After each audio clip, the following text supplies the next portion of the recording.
आपणा सर्वांच्या नेत्या महाराष्ट्राचे प्रश्न लोकसभेमध्ये अतिशय प्रभावी मांडणाऱ्या बारामतीच्या खासदार संसद रत्न आदरणीय सौ सुप्रियाताई सुळे ज्यांनी आता महाराष्ट्राचे आपले सिक्कीमचे माजी राज्यपाल आपले माजी खासदार श्रीनिवासराव पाटील साहेब विधान परिषदेचे आमचे सहकारी शशिकांतजी शिंदे जिल्ह्याचे अध्यक्ष सुनीलराव माने त्याच पद्धतीनं शहाजीराव क्षीरसागर कराड उत्तरचे अध्यक्ष देवराज पाटील दादा माजी सभापती प्रणव ताटे मानसिंगराव जगदाळे त्याचप्रमाणे सौ संजना जगदाळे सौ संगीताताई साळुंके सौ लक्ष्मीताई गायकवाड सौ सुरेखा डोबेल सौ तेजस्वी देवराज पाटील कराडच्या माजी नगरसेवक सौ उमा इंगमेरे माजी नगरसेवक ॲडव्होकेट विद्याराणी साळुंके सौ समिंद्रा जाधव जिल्हा परिषदेच्या माजी अध्यक्षा सौ भाग्यश्री भाग्यवत मॅडम या कार्यक्रमाच्या निमित्तानं व्यासपीठावरील सर्व ज्येष्ठ मंडळी तरुण सहकारी विशेषतः मोठ्या संख्येने सर्व महिला पत्रकार बंधू आणि भगिनींनो सुरुवातीला मी महिला वर्गाची या ठिकाणी दिलगिरी व्यक्त करतो। आम्ही बरीचशी तयारी केली परंतु आम्ही तुमच्या सर्वांच्या सहकार्यापुढे प्रेमापुढे आम्ही कमी पडलो आणि पावसामुळे आपल्याला त्रास सहन करावा लागतो याबद्दल मी दिलगिरी व्यक्त करतो। आज या ठिकाणी मेळावा घेत असताना महाराष्ट्राच्या मेळाव्याची सुरुवात खासदार सुप्रियाताई सुळे या कराडापासून करतायत आणि कराड ही यशवंतराव चव्हाण साहेबांची जन्मभूमी त्या परिसरामध्ये आदरणीय पी डी पाटील साहेबांनी त्यांच्या सहकार्याने चव्हाण साहेबांची समाधी बांधली आणि तिथं नतमस्तक होऊन पुन्हा खऱ्या अर्थानं महाराष्ट्राचा झंझावात सुरू झालेला आहे।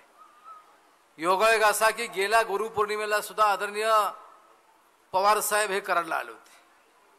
त्याच्या आदल्या दिवशी राज्यामध्ये एक विचित्र घटना घडली। राष्ट्रवादीचे काही आमदार मंडळी फुटून त्या ठिकाणी गेले। मला पवार साहेबांचा फोन आला, मला म्हणले काय करताय? मी म्हणलं टीव्ही बघतोय। तर हिम्मत किती आहे साहेबांच्या मध्ये? मला म्हणले ते द्या सोडून म्हणले मी उद्या सातारला येणार आहे, आपण पुन्हा महाराष्ट्र उभा करू। मी उद्या सकाळी 10 वाजता कराडला येतो आणि दुसऱ्या दिवशी 10 वाजता आदरणीय पवार साहेब कराडला आले। आपण सर्वांनी विशेषतः तरुण वर्गाने फार मोठ्या उत्साहाने स्वागत केलं आणि त्याचा परिणाम हा लोकसभेच्या निवडणुकीमध्ये त्या ठिकाणी निश्चित दिसला। लोकसभेच्या बाबतीमध्ये बोला झाल्यानंतर आपल्या सातारला आपल्याला अपेक्षित यश मिळालं याची खंत सुद्धा आमच्या सर्वांच्या मनामध्ये त्या ठिकाणी निश्चित आहे। आपण आता इथून पुढच्या काळामध्ये जर पाहिलं तर आतापर्यंत आदरणीय पवार साहेबांनी महिलांना ग्रामपंचायत जिल्हा परिषद पंचायत समितीमध्ये काम करायची संधी ही प्रामुख्याने त्या ठिकाणी दिली। सहकारी संस्थांच्या मध्ये काम करायची संधी दिली। महिलांच्या बाबतीमध्ये धोरण पवार साहेबांनी त्या ठिकाणी घेतलं। त्याचप्रमाणे शेतकऱ्यांच्यासाठी सुद्धा फळबागाची लागवड असेल किंवा विशेषतः आपण सहकारी कारखानदारीमध्ये जे काम करतो त्या ठिकाणी जे काम आहे त्या सहकार्याला चालना देण्याचं काम सुद्धा आदरणीय पवार साहेबांनी सातत्याने त्या ठिकाणी केलंय। शासकीय नोकरीमध्ये सुद्धा 30% महिलांसाठी आरक्षण ठेवण्याची भूमिका ही त्या ठिकाणी घेतलेली आहे। कोणती मुलगी शिक्षणापासून वंचित राहू नये यासाठी सुद्धा त्यांचा फार मोठा सहभाग हा त्या ठिकाणी राहिलेला आहे। अशी अनेक प्रकारची कामं आदरणीय पवार साहेबांनी सुप्रियाताईंच्या माध्यमातून त्या ठिकाणी सुरू आहेत। दुधाला चांगला भाव मिळावा ही सुद्धा भूमिका आदरणीय पवार साहेबांनी सातत्याने त्या ठिकाणी घेतलेली आहे। आज आपण बघितलं तर राज्याची अवस्था शिंदे फडणवीस सरकार आल्यानंतर खऱ्यानंतर अधोगतीला सुरुवात झालं। अनेक प्रकल्प त्या ठिकाणी वेदांता फॉक्सकॉन असेल हा त्या ठिकाणी गुजरातमध्ये गेला। राज्यामध्ये दिवसेंदिवस कर्जाचा बोजा वाढतोय, जो 7,80,000 एवढा व्याजाचा बोजा त्या ठिकाणी झालेला आहे आणि त्याच्यापेक्षा राज्यामध्ये गुन्हेगारी फार मोठ्या प्रमाणात वाढलेला आहे। मग आपण पुणे असेल मुंबई असेल नागपूर असेल या ठिकाणी असेल ती गुन्हेगारी मोठ्या प्रमाणात वाढते। गृह खात्याचा त्यावर विशेष असा वचक त्या ठिकाणी राहिलेला नाही। ड्रायव्हिंगच्या माध्यमातून अनेकांचे बळी त्या ठिकाणी जातात आणि त्याला सुद्धा त्या ठिकाणी पाठबळ देण्याचं काम हे सरकार त्या ठिकाणी करत आहे आणि त्यामुळे राज्यामध्ये सर्व ठिकाणी असशांतता आहे। पेपर फुटीचा घोटाळा आहे, नीटचा घोटाळा त्या ठिकाणी मोठ्या प्रमाणात घडलेला आहे। राज्यामधल्या अंगणवाडी सेविका मदतनीस यांचे प्रश्न त्या ठिकाणी आहेत। शेतकऱ्यांसाठी आश्वासक योजना नाहीत आणि त्यासाठी म्हणून येत्या विधानसभेच्या निवडणुकीला आपल्याला सर्वांना त्या ठिकाणी सजग राहिलं पाहिजे। विधानसभेमध्ये राष्ट्रवादी काँग्रेस आणि शिवसेना उद्धव बाळासाहेब ठाकरे शेतकरी कामगार पक्ष या सर्वांची आघाडी त्या ठिकाणी आहे आणि त्या माध्यमातून आपल्याला या निवडणुकीला सामोरं जायचं आहे। आपल्या सर्वांच्या पाठिंब्यामुळे मला आदरणीय पवार साहेबांनी या जिल्ह्याचे पालकमंत्री आणि राज्याच्या सहकाराने पणनची जबाबदारी दिली। त्या काळामध्ये मी सुद्धा पणनच्या माध्यमातून कोरोनाचा काळ असताना सुद्धा विक्रमी अशा प्रकारची कापूस खरेदी केली, शेतकऱ्यांना दिलासा दिला।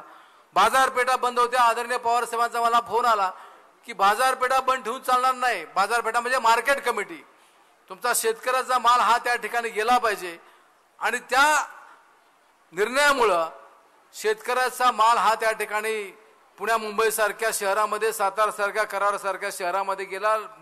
त्या ठिकाणी लोकांना चांगल्या प्रकारचा भाजीपाला मिळाला, यासाठी आदरणीय पवार साहेबांचं योगदान आणि सहकार्य त्या ठिकाणी राहिलं। दृष्टी किती अचूक होती, आंब्याचा सीझन आला, कोकणातला आंबा शेतकऱ्यांचं करायचं काय, तो आंबा सुद्धा डायरेक्ट सोसायटीमध्ये जाईल यासाठी यंत्रणा उभी केली। अशा प्रकारचे अनेक निर्णय पवार साहेबांच्या माध्यमातून मी घेऊ शकलो। आपण सर्व माता भगिनी या ठिकाणी आहात आणि यामध्ये प्रामुख्याने आपण जर पाहिलं तर मला जी संधी मिळेल त्याच्या माध्यमातून या मतदारसंघामध्ये रस्ते असतील, पूल असेल, पिण्याच्या पाण्याच्या योजना असतील, या पूर्ण करण्याची भूमिका घेतली। त्याला आपण सर्वांनी सहकार्य केलं। विकासाची प्रक्रिया अशी सुरू असती, अपुरी कामं आपण टप्प्यामध्ये पूर्ण करतोय। भविष्यामध्ये याहीपेक्षा कैलासवासी चव्हाण साहेबांच्या विचाराचा मतदारसंघाचा विकास होण्यासाठी आपणा सर्वांची साथ आम्ही अपेक्षित या ठिकाणी धरतो, आपण आतापर्यंत दिलेलं आहे। या भागामध्ये असलेल्या अर्फच्या माध्यमातून असेल किंवा धनगर करोडे अनबोर्डेच्या योजनेच्या माध्यमातून असेल, खऱ्या अर्थाने चालना देण्याचं काम आपण त्या ठिकाणी केलं आहे आणि भविष्यामध्ये ही कामं सुद्धा किंवा तारीचा प्रकल्प असेल, 100 मीटरच्या 50 मीटरच्या वरचं पाणी असेल, यासाठी सुद्धा आपला सर्वांचा प्रयत्न सुरू आहे आणि त्या माध्यमातून निश्चित आपण चांगल्या प्रकारचं काम करू। आज या ठिकाणी सुप्रियाताई सुळे या ठिकाणी आल्या, पाऊस प्रचंड पडतोय, अशा पावसामध्ये सुद्धा आपण सर्व आलात, आपणा सर्वांचं अतिशय मनापासून या ठिकाणी पुन्हा एकदा मी स्वागत करतो। सुप्रियाताईंना आपण अनेक वेळा ऑनलाईन त्या ठिकाणी टीव्हीच्या माध्यमातून पाहतो, अतिशय प्रखरपणे आपल्या जिल्ह्या राज्याचे प्रश्न मांडण्याची भूमिका त्यांची त्या ठिकाणी असते आणि त्या आज या ठिकाणी आलेल्या आहेत, एक स्पष्ट वक्ते त्या ठिकाणी आहेत आणि त्यांचे विचार आपण सर्वांच्या पुढे येणार आहेत। आपणा सर्वांचं पुन्हा एकदा या ठिकाणी मी अतिशय मनापासून स्वागत या निमित्तानं करतो। सर्व पुरुष मंडळांनी कार्यक्रम झाल्यानंतर सहकार्याची भूमिका त्या ठिकाणी घ्यावी, महिलांना प्राधान्य त्या ठिकाणी द्यावं, कारण हा मंडप भरून सुद्धा इतर आपल्या भोजनाचे मंडप त्या ठिकाणी भरले आहेत। आम्ही यंत्रणा चांगल्या प्रकारचं काम आम्ही केलेलं आहे, भविष्यामध्ये सुद्धा चांगलं काम करू त्याची खात्री या निमित्ताने देतो आणि माझे 2 शब्द या ठिकाणी संपवतो। जय हिंद, जय महाराष्ट्र।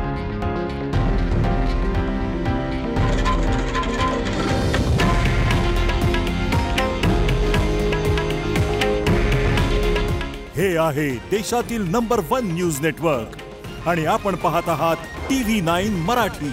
काळजी तुमची, हित महाराष्ट्राचं।